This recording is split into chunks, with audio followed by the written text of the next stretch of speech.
Hello दोस्तों, तो welcome back to our Shail classes YouTube channel. हम लास्ट जो वीडियो हमारी थी उसमें हमने ट्रिग्नोमेट्री डिस्कस करा था। तो ट्रिग्नोमेट्री डिस्कशन में हम कहाँ तक पहुँचे थे एक बार रिकॉल करो। हमने ट्रिग्नोमेट्रिक में जो स्पेसिफिक एंगल्स हैं उनमें अलग अलग ट्राइंगल में वैल्यूज रख के देखा था, और जो हमारे ट्रिग्नोमेट्रिक रेशियोज हैं साइन थीटा कॉस थीटा उनकी क्या क्या वैल्यूज आई थी वो हमने सॉल्व करी थी। ठीक, अब यहाँ पर हम समझेंगे जो पूरा टेबल है उस जो हमने पूरा पुराना लेक्चर था हमारा लेक्चर 5, उसमें जितनी भी सारी बातें डिस्कस करी हैं वो यहाँ पर काम आएंगी। उनका हम एक टेबुलेटेड मैनर में एक वैल्यू लिखी है मैंने, जैसे फॉर एग्जांपल साइन थीटा अगर 0 था तो उसकी वैल्यू 0 आ रही थी। साइन थीटा क्या होता है तुम्हारा परपेंडिकुलर अपॉन हाइपोटेन्यूज। ठीक, तो उस केस में क्या हो रहा था, परपेंडिकुलर 0 हो जा रहा था, है ना। इसकी वजह से मेरे साइन 0 की वैल्यू 0 आ रही थी। और साइन 30 वाले केस में हमें रेशियो क्या मिल रहा था, a/2a, तो ये हमारा 1/2a हो रहा था, है ना। तो ये जो सारी वैल्यूज हैं इनका प्रूफ हमने लास्ट लेक्चर में डिस्कस करा है, बहुत अच्छे से समझाया है। उसको ध्यान रखना, प्रूफ करना तुम्हें आना चाहिए, रटने की जरूरत नहीं पड़ेगी, है ना। अब मेरे पास दोनों तरीके हैं, मैं तुम्हें एक्सप्लेन भी कर सकता हूँ एक एक चीज, क्या रीजन है उसके पीछे का, कैसे वैल्यूज आई। और दूसरी बात, अगर तुम्हें याद रखना है एग्जाम में जल्दी क्वेश्चन कैसे करना है, शॉर्ट ट्रिक्स जो होती हैं वो यहाँ पे देखते हैं। ठीक, तो जो पहली चीज तुम्हें याद रखनी है वो इस बात को याद रखना है कि तुम्हारे पास 5 एंगल होंगे। कौन से, 0, 30, 45, 60 एंड देन लास्ट में 90 डिग्री। तो जो साइन थीटा है बस तुम्हें सिर्फ इसको याद रखना है, बाकी मैं तुम्हारे सामने पूरी टेबल बना दूंगा, ध्यान से देखते रहना और देखते रहो साथ में। और जो टेबल है वो साथ में हाथ चलाते रहना जैसे मैं मूव कर रहा हूं अपना हाथ। ठीक, तो देखो पहले ये चीज सारी नोट कर लो और पहली ये चीज लिखो। देखो 0, 1/2, 1/√2, √3/2 और 1। यहाँ पे तुम्हारे साइन थीटा की वैल्यू इंक्रीज होती जा रही है। ठीक, क्या बोला मैंने, साइन थीटा की वैल्यू एंगल बढ़ने पर इंक्रीज हो रही है। एंगल देखो 0 से 30 हुआ, 30 से 45 हुआ, 45 से 60 और 90, तो तुम्हारा एंगल बढ़ रहा है और साथ में वैल्यूज भी इंक्रीज होती जा रही है। यहाँ पर हम ये चीज ऑब्जर्व कर रहे हैं। ठीक, अब अगर कॉस थीटा के लिए वैल्यू लिखनी है तो कॉस थीटा के लिए मैं तुम्हें तरीका क्या बता सकता हूँ, जो मैंने लास्ट लेक्चर में डिस्कस करा कि कॉस थीटा की जो वैल्यूज हैं 0 के लिए 1 हो जाती है। क्यों, क्योंकि कॉस थीटा होता है बेस अपॉन हाइपोटेन्यूज, और जो मेरा ट्राइंगल हम देख रहे थे कॉस थीटा या कॉस 0 वाले केस में बेस और हाइपोटेन्यूज सेम साइड हो जा रही थी, इसकी वजह से वो 1/1 रेशियो 1 आ रहा था। ठीक, तो यहाँ पे मैं वो समझा के तुम्हें लिख सकता हूँ। ठीक, लेकिन हमें यहाँ क्या करना है, हमें सीधा इस टेबल को याद करने का या समझने का तरीका देखना है। ठीक, देखो ये सारी वैल्यूज का प्रूफ तुम्हें पता है। अब जो ये लाइन है इसको जस्ट अपोजिट में लिख दो। मैंने क्या बोला, ध्यान से सुनो। जो ये लाइन थी तुम्हारे पास साइन थीटा की वैल्यू इंक्रीज हो रही है, इसको जस्ट अपोजिट लिख दो। कैसे, कि यहाँ पे लास्ट में 1 था, अब ये 1 स्टार्टिंग में आएगा। ठीक, और उसके बाद सेकंड लास्ट में √3/2, तो ये √3/2 यहाँ आएगा, है ना। अब उल्टा लिखते आ रहे, तुम 1 लिखा पहले फिर √3/2, अब 1/√2 तो 1/√2 ही आएगा। ठीक, और इसके बाद 1/2 है यहाँ पर और लास्ट में देखो 0, मतलब इसके स्टार्टिंग में 0 था। अब मैंने उल्टा लिखने का क्या बोला कि इसके लास्ट में 0 आ रहा है और इसके लास्ट में 1 था, इसके स्टार्टिंग में 1 आया और बीच की वैल्यूज भी चेंज होगी। ध्यान से देखो 0, 1/2, 1/√2, √3/2, 1, ये सारे एंगल्स हैं तुम्हारे और इनको मैंने उल्टा लिख दिया इस तरीके से। ठीक, साइन थीटा कॉस थीटा क्या होता है, base upon hypotenuse. Sine theta cos theta की वैल्यूज आ गई। अब टेन थीटा क्या होता है, अगर तुम्हें ध्यान हो यहाँ मैं लिखते जाऊंगा और रब करता जाऊंगा समझाने के लिए। देखो टेन थीटा क्या होता है, परपेंडिकुलर अपॉन बेस, और इसको मैंने तुम्हें ट्रिग्नोमेट्रिक रिलेशन बताया था जो लेक्चर था तुम्हारा 3rd, उसमें sine theta upon cos theta भी बताया था कि टेन थीटा का जो रिलेशन है इन दोनों ट्रिग्नोमेट्रिक रेशियो के साथ, ये रिलेशन है sine theta upon cos theta. इसका मतलब कि ये जो sine theta upon cos theta है, अगर मुझे इसकी वैल्यू पता है और मुझे इसकी वैल्यू पता है तो मैं टेन थीटा की वैल्यू बता सकता हूँ, सीधी बात। अब देखो साइन थीटा कॉस थीटा की वैल्यूज तुम्हें पता है, अब तुम्हें बतानी है टेन थीटा की, तो इनको बस डिवाइड कर दो। बात समझ में आ रही है कि इन वैल्यूज को डिवाइड करो। अगर मैं 0 से डिवाइड करूं 1 को तो 0 आएगा। 1/2 को डिवाइड करूं √3/2 से, तो देखो 1/2 और √3/2, 2 से 2 कैंसिल हो जाएगा, तो ये आएगा 1/√3। ऐसी सेम देखो 1/√2 से 1/√2 से कैंसिल करना है, सेम नंबर से सेम को कैंसिल करना है। अगर यहाँ आलू होता, यहाँ पर भी आलू होता, तो आलू अपॉन आलू 1 हो जाता। वही चीज कि अगर सेम वैल्यू है और मैं डिवाइड कर रहा हूं, तो ये मेरा 1 हो जाएगा। सेम देखो √3/2 1/2, तो 2 से 2 कैंसिल, √3/1 आएगा। इन शॉर्ट में लिख देता हूं √3। अब यहाँ पे देखो 1/0, क्या बात आई, 1/0 sine theta upon cos theta. 1/0 मैंने क्या बताया था कि लास्ट लेक्चर में बात करी थी कि जो 0 है, हमारे पास मैथ्स में कोई डेफिनेशन नहीं है 0 से डिवीजन की, उसका टेबल भी 0 0 ही आता है, तो मैं कभी 0 से किसी नंबर को डिवाइड नहीं कर सकता, तो इसलिए हम इसको लिख देते हैं नॉट डिफाइंड। ठीक, ओके। अब ये 3 चीजें तुम्हारे पास आ गई। अब ये लास्ट जो है, अब एक और अगर रिलेशन तुम्हें याद आ रहा हो तो ध्यान से देखना। अब अगर मुझे कॉसेक थीटा बताना है, तो कॉसेक थीटा होता है हाइपोटेनस अपॉन परपेंडिकुलर, और कॉसेक थीटा जो होता है, ध्यान से सुनो, कॉसेक थीटा क्या होता है, साइन थीटा का उल्टा, 1/sin थीटा। इसका मीन्स कि कॉसेक थीटा 1/sin थीटा का उल्टा है, तो जो इसकी वैल्यू साइन थीटा में आ रही है वो सारी मैं क्या कर दूं, इनवर्स कर दूं, रेसिप्रोकल कर दूं, या उल्टे कर दूं। जैसे देखो 0 है ना, तो 0 इसके नीचे 1 मान लेते हैं हम, तो 0/1, तो उल्टा करके 1/0, तो 1/0 क्या होता है तुम्हारा, नॉट डिफाइंड। ठीक, टेबल में चेक करना, यही आ रहा होगा। यहां पे देखो साइन थीटा 1/2, इसका उल्टा 2/1, √2 1/√2, तो ये हो जाएगा √2, √3/2 रेसिप्रोकल 2/√3। बात समझ में आ रही है रेसिप्रोकल की, कि x है तो उसका रेसिप्रोकल 1/x। अगर तुम्हारे पास कोई भी एग्जांपल है कि ये √3/2 है, इसका रेसिप्रोकल 2/√3, 1 है तो इसका रेसिप्रोकल 1 ही आएगा।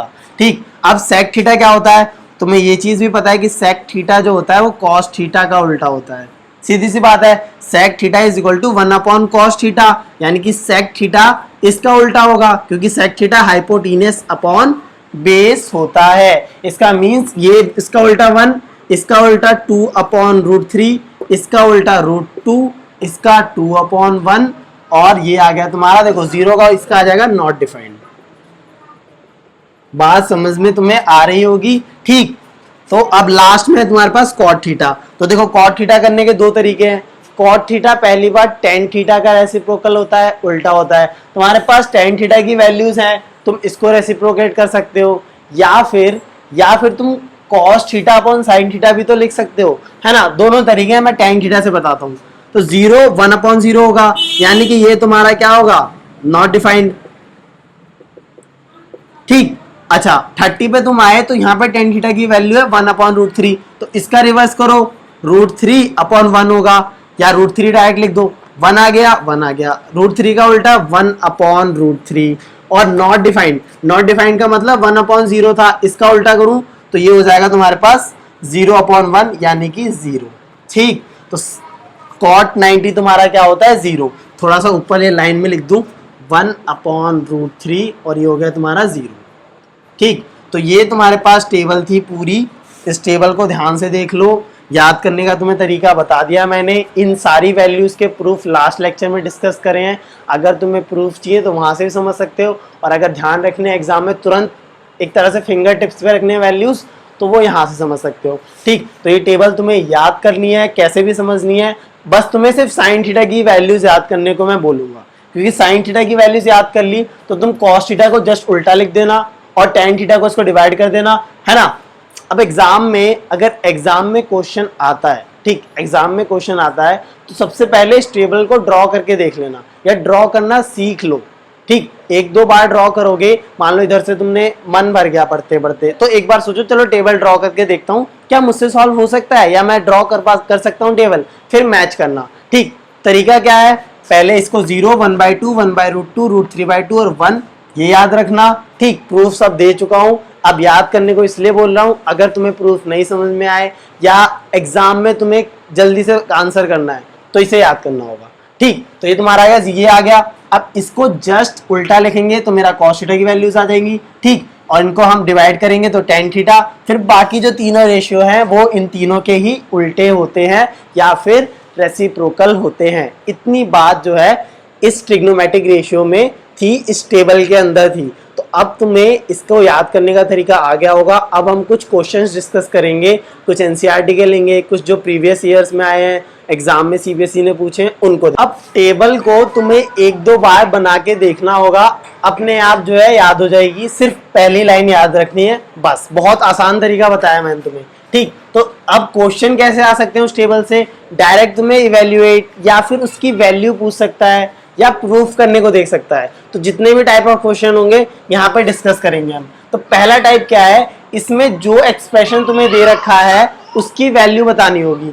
और इस एक्सप्रेशन में तुम्हारे पास एंगल देखो cos 30 दे रखा है, sin 45, और यहाँ पे स्क्वायर भी तुम्हें नजर आ रहे होंगे, cos square 30, sin square 45, tan square 60, जो कि मैंने रिप्रेजेंटेशन तुम्हें बताया था जब मैंने डिस्कस करा था रिलेशनशिप बिटवीन ट्रिग्नोमेट्रिक रेशियोज। उसमें मैंने बताया था कि इस स्क्वायर का मीन्स क्या है कि tan 60 की जो भी वैल्यू होगी, tan थीटा की जो भी वैल्यू होगी, उसका हमें होल स्क्वायर करना है, ठीक। तो अब यहाँ ध्यान से देखो, cos 30 का स्क्वायर है, ठीक। तो cos 30 की अगर तुम वैल्यू देखो तो cos 30 की वैल्यू क्या हो जाएगी, √3/2 का होल स्क्वायर। जाके टेबल में चेक करना, नहीं पता चल रही तो टेबल को दोबारा ड्रॉ कर लेना कॉपी में, और जब मैंने बोला cos 30 तो एक बार उसमें देख लेना। पहले टेबल ड्रॉ करना सीखो, फिर याद हो जाएंगी मेरी तरह जैसे मुझे याद है, ठीक। प्लस sin 45 की अगर मैं बात करूं तो 1/√2 होता है, ठीक, इसका स्क्वायर, प्लस 1/3 tan 60 क्या होता है, √3 का स्क्वायर, ठीक। तो स्क्वायर स्क्वायर समझ में आया, क्योंकि यहाँ पे जो फंक्शन है ट्रिग्नोमेट्रिक रेशियो है उसका हमने स्क्वायर लिया है, ठीक। अब यहाँ पे √3/2 है तो इसका स्क्वायर 3/4 होगा, √3 का स्क्वायर 3 निकलेगा बाहर और 2 का स्क्वायर 4, प्लस 1/√2 ये तुम्हारा आ जाएगा 1/2, प्लस √3 के स्क्वायर में से 3 बाहर आएगा तो 1/3 × 3। तो ध्यान से देखते रहना, 3/4 प्लस 1/2, 3 से 3 कैंसिल, ये आ गया 1।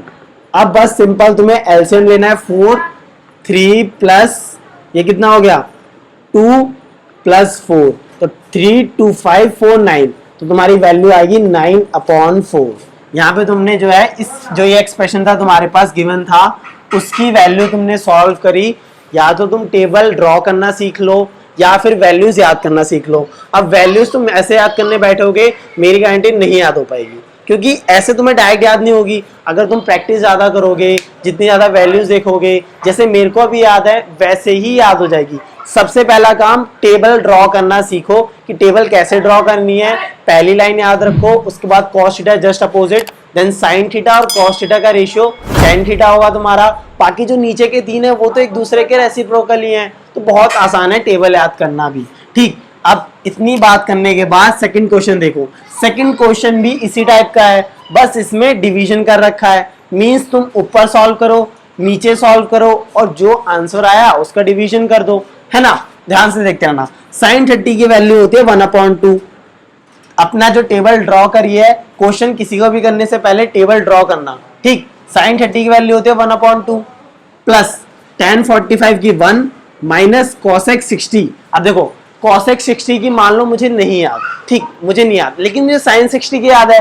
sin 60 क्या होता है √3/2, तो cosec 60 उसका उल्टा यानी कि -2/√3। बात समझ में आई, -2/√3, क्योंकि ये sin 60 तुम्हें पता है sin 60 क्या होता है √3/2, ठीक। तो इसका उल्टा क्या हो जाएगा cosec 60 अपॉन sec 30। अब देखो sec 30 में मुझे नहीं पता चल रहा, लेकिन sec 30 उल्टा किसका होता है cos 30 का, और cos 30 तुम्हें पता है √3/2 होता है। तो इसको मैं लिख सकता हूँ 2/√3, क्योंकि cos 30 √3/2 है तो ये मेरा 2/√3 होगा, क्योंकि ये रेसिप्रोकल होता है। cos 60 क्या होगा, cos 60 होता है तुम्हारा 1/2, ठीक। cot 45 क्या होगा, cot 45 हो जाएगा cos, हाँ ठीक है, cot 45 1 हो जाएगा, क्योंकि tan 45 1 होता है तो cot 45 भी 1 आ गया, ठीक। तो इसमें तुम्हें क्या दिख रहा है, ऊपर दिख रहा है 1/2 प्लस 1 माइनस 2/√3, और यहाँ दिख रहा है प्लस में सारी चीजें, तो तुम कैंसिल नहीं कर सकते, दोनों चीजें सेम नहीं है। तो एलसीएम लेके सॉल्व करते हैं। एलसीएम क्या आएगा 2√3 है ना। देखो क्योंकि 2 है और रूट 3 यहाँ पे मैं 1 मान लूँ तो एलसीएम आएगा 2√3। ध्यान अच्छे से लिखता हूँ 2√3। अब 2 से डिवीजन करो 2√3 का तो बचेगा √3, ऊपर मल्टीप्लाई होगी √3 की, ठीक। √3 प्लस 1 से डिवीजन करो 2√3 का, आएगा 2√3, मल्टीप्लाई होगी 2√3 से, तो ये आ गया तुम्हारा 2√3।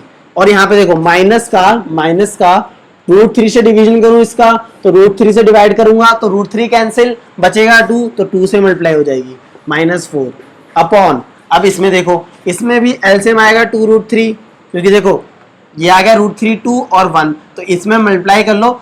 अगर कभी भी शॉर्ट ट्रिक बता रहा हूं ध्यान से सुनो, अगर कभी भी तुम्हारे पास डेनोमिनेटर है, डेनोमिनेटर में कोई रूट की टर्म है या फिर कुछ और टर्म्स है, एलसीएम बताना है। अब तुम एलसीएम नॉर्मली कैसे निकालोगे 2, √3। अब तुम ऐसा तो तुम्हें कोई तरीका नहीं बताया क्योंकि प्राइम फैक्टराइजेशन करोगे तो √3 कोई प्राइम नंबर तो है नहीं, है ना, इरेशनल नंबर है, तुमने समझा है। तो इसका मीन्स कि इसको अगर हम डिवाइड नहीं कर सकते तो एलसीएम की शॉर्ट ट्रिक क्या होती है, सिंपल जो डेनोमिनेटर में उनको मल्टीप्लाई करके लिख दो। तो √3 2 और 1 2√3 आएगा क्योंकि 2 × √3 और इसकी मल्टीप्लाई 1 से होगी तो सेम आएगा। ऐसे ही मैंने यहाँ पे मल्टीप्लाई करके लिखा है, तो ये शॉर्ट ट्रिक ध्यान में रखना।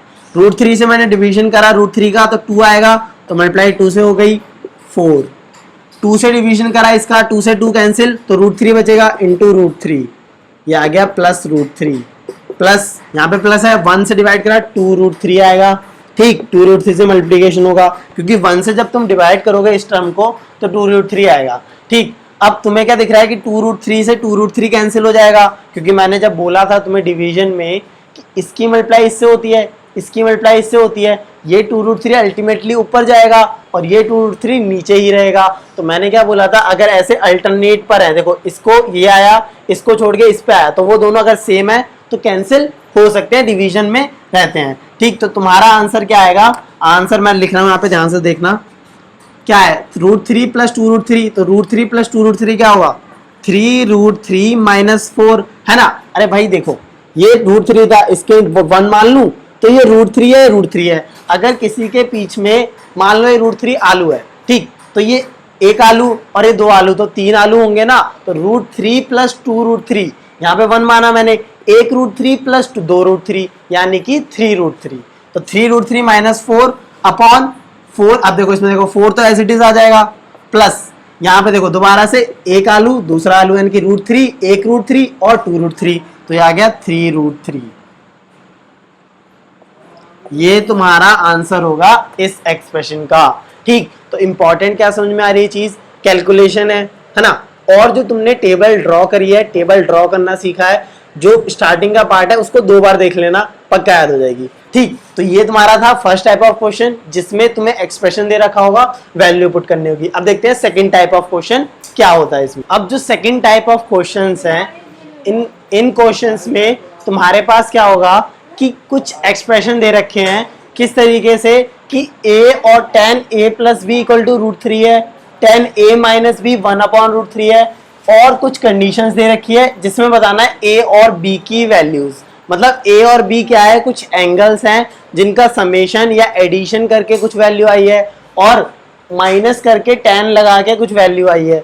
देखो अब तुम्हें अगर टेबल याद है, टेबल अगर तुम्हारे सामने रखी हुई है, अभी याद तो नहीं होगी, मुझे पता है नहीं हो सकती इतनी याद, तुम बस लिखना सीखो कि कैसे टेबल ड्रॉ करनी है, याद करना अपने आप सीख जाओगे। तो टेबल ड्रॉ है तुम्हारे पास, पेपर में देखो पेज में जिसमें भी लिखी है तुमने, तो tan a + b √3 यानी कि tan की वैल्यू √3 कब आती है, tan की वैल्यू √3 कब आती है, किस एंगल पे आती है, तो वो तुम देखोगे कि 60 पे आ रही है ना, तुमने भी चेक करा होगा, tan 60 पे √3 वैल्यू आ रही है, ओके।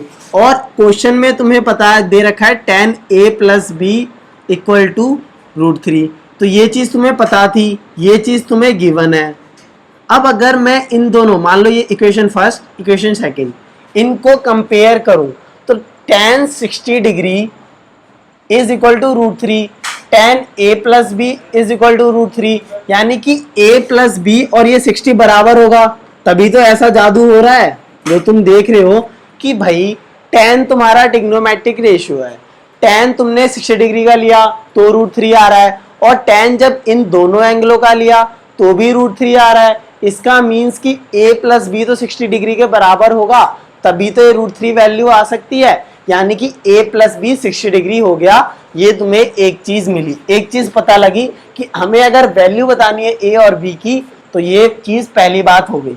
दूसरी बात देखो, tan a माइनस बी तुम्हें √1/√3 दे रखा है। tan a minus B is equal to 1/√3, है ना। और टेबल में चेक करो 1/√3 का होती है 30 डिग्री पे, सही बात है। आप देखो tan a माइनस बी 1/√3 है, tan 30 डिग्री 1/√3 है, ये तुम्हें पता था, ये तुम्हें गिवन है। इसका मीन्स कि a माइनस बी जो है किसके बराबर है, a minus B is equal to 30 degree, ठीक, और a plus B is equal to 60 degree. अब क्या बात समझ में आई तुम्हें कि तुम्हें एंगल जो तुम्हारे पास वैल्यूज हैं उन्हें देख के ही पता लगाना होगा कि 1/√3 किस एंगल पे वैल्यू आएगी इस tan फंक्शन की या tan ट्रिग्नोमेट्रिक रेशियो की। तो a प्लस बी तुम्हें पता है 60 degree, a minus B 30 degree है। दो इक्वेशन देखो, ध्यान से लिख रहा हूं यहाँ पे, a plus B is equal to 60 degree, a minus B equal to 30 degree. अब अगर मैं इन दोनों का एडिशन कर दूं, मैंने क्या समझाई थी बात, इक्वेशन में एडिशन होता है तो लेफ्ट वाला साइड लेफ्ट से जुड़ेगा, राइट वाला साइड राइट से जुड़ेगा, है ना। तो अगर मैं इसको जोड़ूं, देखो a plus B plus a minus B equal to 60 plus 30, ठीक। तो a plus B plus a minus B 60 plus 30 आया। तो यहां पे देखो ये प्लस का भी ये माइनस का भी कैंसिल हो गए, बचा क्या 2a, 2a equal to 60 plus 30 90 degree. तो a आ गया तुम्हारा 45 डिग्री। 45 डिग्री कैसे आया, अगर मैं इस 90 डिग्री का डिवीजन कर दूं, इस 2 को उधर लेके जाऊं, तो ये तो सिंपल कैलकुलेशन है। जो हमारा a एंगल है उसकी वैल्यू 45 डिग्री आई। अब अगर इस a वैल्यू को मैं यहाँ पे रख दूं या किसी भी इक्वेशन में रख के देखूं, तो मैं जो है b की वैल्यू मिलेगी। देखो a मैं रख देता हूं यहाँ पे, तो 45 minus B equal to 30 degree. तो यहां जब सॉल्व करोगे b आएगा 15 डिग्री, ठीक। तो जो a था वो तुम्हारा आया 45 डिग्री और b जो आया वो कितना आया 15 डिग्री, ठीक। तो अब यहाँ पे तुम वैल्यू रख के चेक भी कर सकते हो। a 45 आया, तुमने a 45 रखा, b तुम्हारा 15 आया, तो 45 प्लस 15, ध्यान से देखना, 45 प्लस 15 60 डिग्री होता है ये। तो tan 60 तो √3 होता है, टेबल में चेक करो, बिल्कुल सही बात है। जो तुमने टेबल ड्रॉ करी है उसमें tan 60 √3 होता है। और a प्लस बी को जोड़ने पर 45 प्लस 15 क्या आ रहा है तुम्हारा 60 डिग्री। सेम यहाँ पर a माइनस बी की वैल्यू के लिए 45 माइनस 15 करो, b तुम्हारा 15 आया और a 45 यहाँ पे सॉल्व करा, तो 45 माइनस 15 30 डिग्री होता है। tan 30 डिग्री क्या होता है 1/√3। अब गजब की बात सुनो, ये क्वेश्चन जो है 2012, 2010, 2008 इन तीनों ईयर्स में आया है। आप सोच सकते हो कितना इंपॉर्टेंट क्वेश्चन है कि 3 साल या 3 बार एग्जाम में पूछा गया है, और ये एनसीईआरटी का भी क्वेश्चन है ना। तो एनसीईआरटी का भी क्वेश्चन है, एग्जाम में 3 बार पूछा है, 3 ईयर्स में आया है, तो इंपॉर्टेंट क्वेश्चन है ना। और आप इस बात से अंदाजा लगा सकते हो कि एनसीईआरटी बुक कितनी इंपॉर्टेंट है। एनसीईआरटी के क्वेश्चन तो ऐसे होने चाहिए कि तुम्हें कभी भी पूछ ले, किसी भी टाइम कोई पूछ ले मैथ्स में, तुमसे सॉल्व हो जाना चाहिए। एनसीईआरटी तो एक तरह से जैसे बोलते हैं ना, रटी हुई होनी चाहिए, तभी वो रटी हुई होगी। उसका मीन्स कि तुम्हें क्वेश्चन करने आते हैं, तुम्हें तरीका पता है, उसको लिखना कैसे है, कैसे सॉल्व करना है, तुम्हारी अंडरस्टैंडिंग इतनी अच्छी है। ये सारी बातें एनसीईआरटी में तो पूरी क्लियर होनी चाहिए, उसके बाद हायर स्टैंडर्ड पे जाना चाहिए, ठीक। एनसीईआरटी बहुत इंपॉर्टेंट है, पहले एनसीईआरटी सॉल्व करना। इतनी बात हो गई। अब एक और सेकंड क्वेश्चन लिखा है मैंने, ये इस टाइप का क्वेश्चन भी हमारा 2013, 2011 और 2009 में आया होगा। इन तीनों ईयर्स में आया ये भी क्वेश्चन, और ये क्वेश्चन दोनों सेम टाइप के हैं। इसको तुमने नोट कर लिया होगा, ठीक। तो अब इस क्वेश्चन को देखो, साइन a माइनस बी 1/2 है, तो साइन ट्रिग्नोमेट्रिक रेशियो 1/2 कब होता है। अब सेकंड टाइप ऑफ क्वेश्चंस में मेरे पास उसी टाइप का जो अभी डिस्कस करा था ये क्वेश्चन है, ये भी 3 टाइम्स बोर्ड में पूछा गया है, 2013 में, 11 में और 9 में, ठीक। तो ये भी इंपॉर्टेंट क्वेश्चन है। इसका भी करने का तरीका वैसा ही होगा, लेकिन इस क्वेश्चन को मैं तुम्हें बताता हूं कि लिखने का तरीका या बोर्ड एग्जाम में तुम्हें कैसे सॉल्व करना है। अब ऐसे मैंने बोर्ड पे लिखा तो चीजें इधर उधर या समझाने के लिए तुम्हारे पास एंगल में लिख दिया, इसमें एंगल एडिशन कर दिया, लेकिन बोर्ड में तुम ऐसे नहीं लिखोगे क्योंकि वो एग्जामिनर को समझ नहीं आएगा। अभी मैं साथ में समझा रहा हूं तुम्हें, तो मैं वैल्यू पुट करके दिखा रहा हूं, लेकिन अगर एक तरीका तुम्हें बताना है तो वो इस क्वेश्चन से देख लो। अगर इस टाइप का क्वेश्चन आएगा तो तरीका क्या लिखने का है। तो सबसे पहले तुम्हें जो गिवन है उसको देखो। ये इक्वेशन तुम्हारे पास है sin a minus B equal to 1/2। तो अब तुम्हें यहाँ पे बात पता होनी चाहिए कि साइन की वैल्यू, ट्रिग्नोमेट्रिक रेशियो जो साइन है उसकी वैल्यू 1/2 कब होती है। तो उसकी वैल्यू 1/2 कब होगी, जब मेरे पास sin 30 होगा। ठीक, तो ऐसे मार्क करके नहीं दिखाओगे, ये समझाने के लिए था। ठीक, तो तुम क्या लिखोगे अब कि 1/2 तुम्हारा क्या होना चाहिए, sin 30। देखो ध्यान से, sin a minus B equal to sine 30 degree. क्यों ब्रैकेट में लिखना, because sin 30 degree is equal to 1/2। तो 1/2 की जगह मैं sin 30 लिख सकता हूं। ठीक, अब मैं अगर यहां पे देखूं तो साइन है, यहां साइन है, on equating both sides. Equating का मतलब कि अगर मैं ये दोनों चीजें इक्वल बता रहा हूं, अगर मैं ये दोनों चीजें इक्वल बता रहा हूं, एकदम बिल्कुल लेमन से समझो कि अगर मेरे पास यहां पे आलू है, ठीक, और यहां पे ये थैला है ना, और यहां पे मैं बोलूं ये चीज बराबर है थैला और इसमें कुछ है, तो अगर आलू और थैला में कुछ बराबर है तो ये जब दोनों चीजें बराबर है इसका मीन्स इस थैले में आलू ही तो होंगे, तभी तो बराबर होगा। वही चीज इसको लेमन समझ के यहाँ पे समझो। अगर ये मैथ्स में दोनों चीजें बराबर हैं तो ये जो इसका यहाँ पे जो एंगल है वो इसके बराबर होगा ना होगा। तो यहाँ पे देखो, ये रब करो, देखो a माइनस बी होगा 30 डिग्री के। इसको नोट कर लो इक्वेशन 1। ठीक, अब आगे बढ़ो। cos a प्लस बी तुम्हें दे रखा है इक्वल टू 1/2। तो अब cos a प्लस मतलब cos जो है 1/2 कब होता है, जब मेरा एंगल 60 डिग्री हो। टेबल चेक करो, cos 60 डिग्री होता है 1/2, यानी कि मैं इसे लिख सकता हूं cos a plus B equal to cos 60 degree. बात समझ में आ रही होगी। अब दोबारा से ऑन इक्वेटिंग बोथ साइड्स। ठीक, तो अगर मैं इक्वेट करूं तो a प्लस बी की वैल्यू 60 डिग्री आ जाएगी। इक्वेट करने पे ये तुम्हारी इक्वेशन होगी सेकंड। ठीक, तो दो तुम्हें इक्वेशन दिख रही है, तो ये आलू थैला में मिटो देता हूं, है ना, बिल्कुल एज इट इज तुम्हें एग्जाम में लिख के लाना है, तभी तुम्हारा जो एग्जामिनर होगा, पहली बात तुम जो भी क्वेश्चन करो उसको एकदम सफाई से करो, क्लीन चिट, मतलब कि तुमने ये सब लिखा और मैं ये जो बॉक्स बना देता हूँ, इस बॉक्स का मीनिंग क्या है, ये चीज इंपॉर्टेंट है। अगर एग्जामिनर तुम्हारी कॉपी चेक करना चाहता है तो वो जो बॉक्स में चीजें हैं उनको देखता है कि अच्छा ये क्वेश्चन आई सही है, ये क्वेश्चन आई सही है। अब तुम इतना होच पोच कर दोगे या कटिंग ज्यादा करते हो तो उसके दिमाग में एग्जामिनर को भी फ्रस्ट्रेशन होता है। ठीक, तो तुम अपना जो भी, अगर पेज गलत हो गया है तो उसको पूरा एरर कर दो, पूरा काट दो, नए पेज से लिखना स्टार्ट करो। ठीक, तो मैं यहाँ समझा रहा था कि क्लीनिंग से काम करना सीखो। तो ये तुम्हारे पास बॉक्स बन गई, ये दो इक्वेशन आ गई। ठीक, तो अब लिखो, ठीक, अब लिखो from equation first and second. ये इक्वेशन का नोटेशन है, ऐसे लिख सकते हो, कोई दिक्कत नहीं है। ठीक, तो a minus B is equal to 30 degree और a plus B equal to 60 degree. ठीक, अब ये दो इक्वेशन तुम्हारे पास दे रखी है, ये पहली इक्वेशन तुमने निकाली, ये दूसरी देखे। अब मैंने क्या बोला था, एडिशन करो। अब उसको लिखोगे कैसे, है ना, एडिंग इक्वेशन 1 एंड 2। अब मैं दोनों इक्वेशन को ऐड करूं तो लेफ्ट हैंड साइड वाला लेफ्ट हैंड से एडिशन होगा, इसका means a minus B plus a plus B is equal to 30 degree plus 60 degree. ठीक, अब यहां पे देखो, ये माइनस का बी, ये प्लस का बी कैंसिल हो गए, a और a मिलके क्या बना 2a। ये तुम्हारा कितना हुआ 90 डिग्री, a की वैल्यू आ गई 90 डिग्री अपॉन 2, यानी कि ए को मैं लिख देता हूं 45 डिग्री।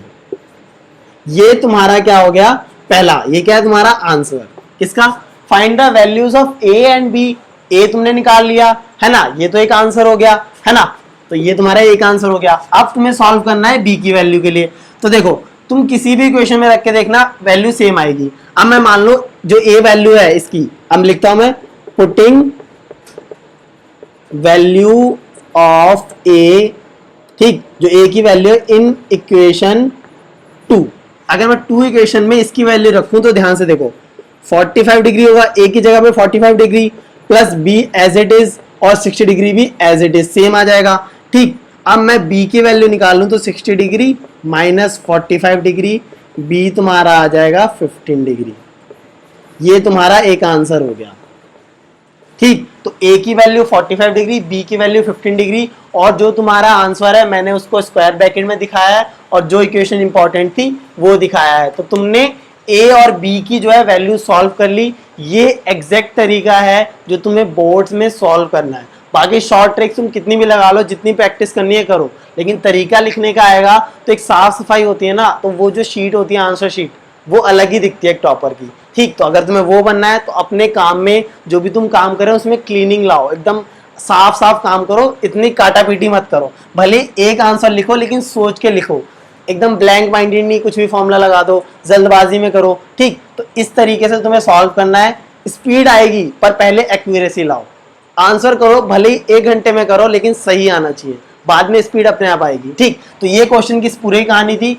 3 साल आया हुआ है, इंपॉर्टेंट क्वेश्चन है। ठीक, इस टाइप के जितने भी क्वेश्चन होंगे आप ट्राई करना। मैं वीडियो में एक डिस्क्रिप्शन लिंक भी दूंगा, उसमें ड्राइव पे खोलना, तुम्हारे पास एक पीडीएफ होगी, उसके क्वेश्चन सॉल्व करना। अब आगे देखते हैं। सो इस एंगल वाले टॉपिक से तुम्हारे पास जनरली 2 टाइप के क्वेश्चन हैं। एक जो अभी हमने पहले डिस्कस करा था, जिसमें एक्सप्रेशन दे रखी है, एंगल्स दे रखे हैं, उसकी वैल्यू तुम्हें सॉल्व करनी है। दूसरी चीज, अगर कुछ एंगल्स का रिलेशन दे रखा है, sine A plus B equal to 1/2, और उसमें ए और बी की वैल्यूज, वो सेकेंड टाइप था। अब अगर मैं इन दोनों को मिक्स करके या फिर कुछ नई एक्सप्रेशन निकाल के, या कुछ नया टाइप का क्वेश्चन है जिसमें तुम्हें एक्स की वैल्यू बतानी है और तुम्हें ये दे रखा है 2 cos x स्क्वायर 30, मतलब एक एक्सप्रेशन है, एक्सप्रेशन नहीं एक इक्वेशन है, क्योंकि इक्वल टू भी आया है, तो इक्वल टू आ गया, तो इसमें कोई अननोन, जो अननोन वैल्यू है एक्स, उसकी वैल्यू सॉल्व करा सकता है तुमसे, है ना। तो तुम्हें कैसे करना है, जैसे तुम ट्रिग्नोमेट्री सॉल्व करते हो वैसे ही 2 cos x स्क्वायर 30 डिग्री है, तो तुम्हें cos x 30 नहीं पता, लेकिन sin 30 पता होगा, 1/2 होता है।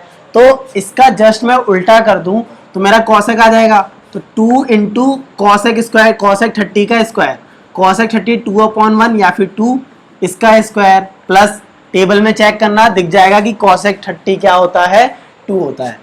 x sin 60 क्या होता है, √3/2, और इसका मैं स्क्वायर कर देता हूँ, -3/4, tan 30 क्या होता है, परपेंडिकुलर अपॉन बेस, या tan 30 की जो टेबल में वैल्यू देखोगे तो आएगी 1/√3, तो 1/√3 का स्क्वायर इज इक्वल टू 10।